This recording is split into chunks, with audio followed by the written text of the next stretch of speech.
Second phase में देश की 88 लोकसभा सीटों पर चुनाव चल रहे हैं। बिहार में भी 5 सीटों पर चुनाव हो रहे हैं, लेकिन देश की सबसे हॉट सीटों में से एक पूर्णिया है और बतौर निर्दलीय यहां की लड़ाई को काफी हॉट बना दिया है पप्पू यादव ने। पप्पू यादव जी हमारे साथ मौजूद हैं। बहुत सारे चुनावों को लड़ा आपने, कई बार जीतकर संसद में गए।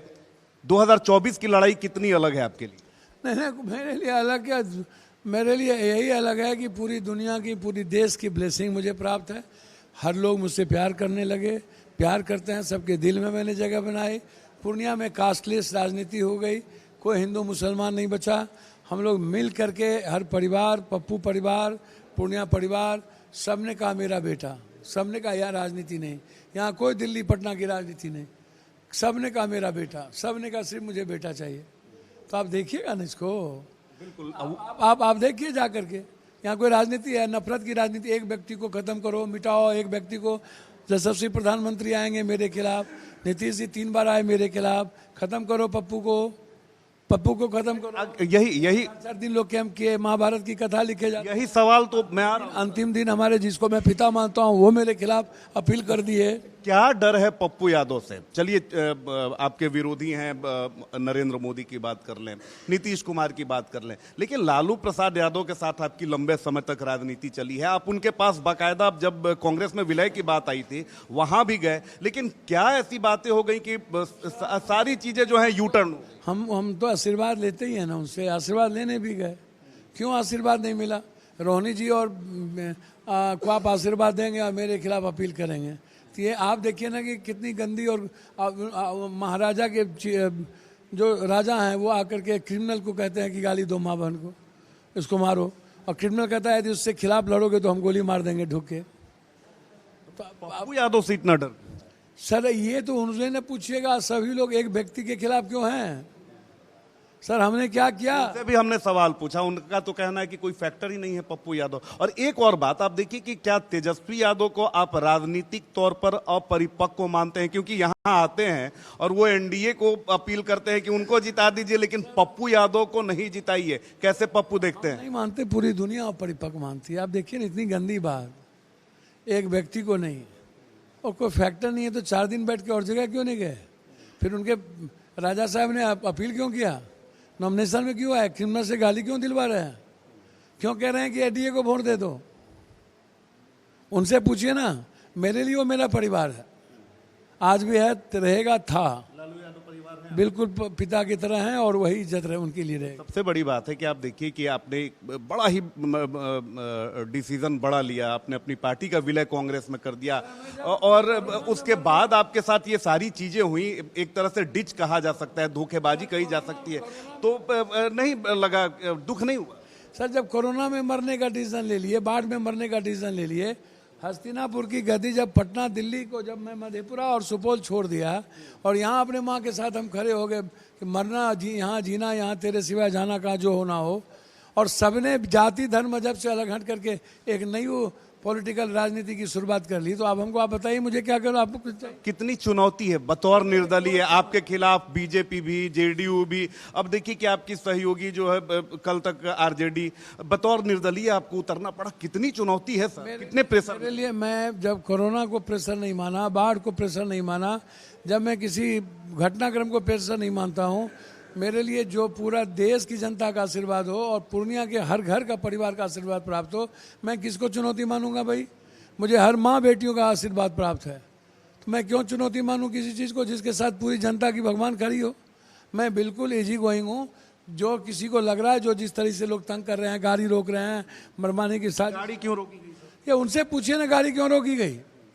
गलत तरीके से गाड़ी रोका गया, उनसे पूछिए जा करके। जान से मारने तक की धमकी की बात आपने कही है। तो आप देखिए ना, वीडियो है कि उसके साथ किसके साथ थे, मंच पर किसके साथ थे। बिल्कुल सारे जगह, चुनाव आयोग से लेकर सब जगह मैंने सूचना दे दी है। जानना उनको है, मुझे नहीं कुछ करना। और निर्दलीय आपने पहले भी पूर्णिया का प्रतिनिधित्व किया है, पार्टी के बैनर तले भी प्रतिनिधित्व किया है। अगर इस बार जीतते हैं क्या अलग होगा? 3 बार निर्दलीय मैं चुनाव जीत जो, देखिए देखिए देखिए आप देख लीजिए। तो भाई, ये बहन, ये भाई बेंगलोर से आए हैं वोट देने के लिए। ये मेरी, इनसे भी हम बात जरूर करेंगे। ये मेरी बेटी, ये मेरी बहन, ये मेरी भगिनी, मेरी बेटी, जनता का भरोसा मिल रहा है। ये बहन। ये बताइए मैम कि आप यहाँ आई हैं वोट करके, जाहिर सी बात है कि इनको ही आपने वोट किया, क्यों चुना?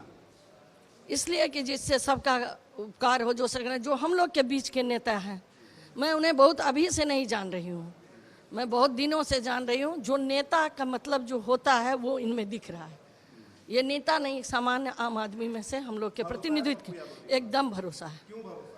भरोसा देख रहे हैं, जो न्यूज रिपोर्टर दिखाते हैं उस पर तो भरोसा नहीं है, जो हम आज जमीन पे देख रहे हैं उस पर भरोसा है। आप भी आ जाए, आप बेंगलोर से आई हैं, ये बताइए कि आप वोट करने आप यहाँ आई हो, पप्पू यादव के पास आप यहाँ पे आई हैं, जाहिर सी बात है इनको ही आपने वोट किया है, क्यों चुना?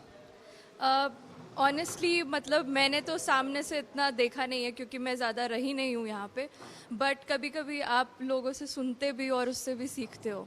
तो जो मैंने सुना है, और मैंने उन लोगों से सुना है जो ऑब्वियसली बहुत ही रिच या एफ्लुएंट फैमिली से नहीं थे, तो उनसे जब इनके बारे में सुना, इनकी हिस्ट्री जानी, ऐसा नहीं है कि मैंने मम्मी पापा से सुना और आज वोट देने आ गई। मैंने इनकी पूरी हिस्ट्री जानी, कैसे इन्होंने प्रोग्रेस किया है लाइफ में, कैसे इन्होंने बहुत अच्छे अच्छे काम किए, वो सब जानकर मुझे फील हुआ कि इनको वोट देना चाहिए। ये तो साक्षात प्रमाण है सर। इससे ज़्यादा ब्लेसिंग मुझे कुछ नहीं चाहिए सर। बाढ़ में जाए, जब मैं कोरोना में मरने की तैयारी कर लिया, 46 लाख लोग मरे, हम थोड़ी जिंदा रहने के लिए गए थे, हमको तो लगा हमको भी मर जाना है सर। ये बगल में 90 कट्ठा जमीन बेच, मैंने देखा है सारी चीजों को। पूछो ना सर, 40 साल से ये जमीन खाली पड़ी थी मेरी, मैंने इसको बेच करके सर पटना के बाढ़ में पैसा लगाया। सब खाना मैं देने की स्थिति में नहीं था, सब सो गए, तब उसके बाद लगाया सर। 5 बीघा जमीन कोर्ट स्टेशन का बेच के लगाया। ये सारी चीजें हमें जानकारी। सर चलते चलते एक छोटा सा सवाल है सर, जो 2 कैंडिडेट्स हैं वो कितने बड़े चुनाव? नहीं, मुझके लिए मेरे जिसके साथ पूरी माँ खड़ा हो, बहन और बेटी खड़ा हो। और पूर्णिया में किस मुद्दे पर वोटिंग? सर पूरा नंबर 1 दुनिया का। पहले भी गडकरी ने कहा आकर के मधेपुरा में पप्पू यादव से बड़ा विकास की राजनीति करने वाला कोई व्यक्ति पैदा नहीं हुआ। पहले भी हर घर की सेवा थी, हर घर के आंसू पोंछे हैं, किसी को कमजोर नहीं होने दूंगा, दुनिया का नंबर 1 करूंगा, चाहे वो कनेक्टिविटी हो, चाहे वो जिस भी तरह की सुविधा होगी। आवाज उठाएं। 6 महीने के अंदर भ्रष्टाचार मुक्त होगा, कोई अफसर और माफियागिरी नहीं चलेगी।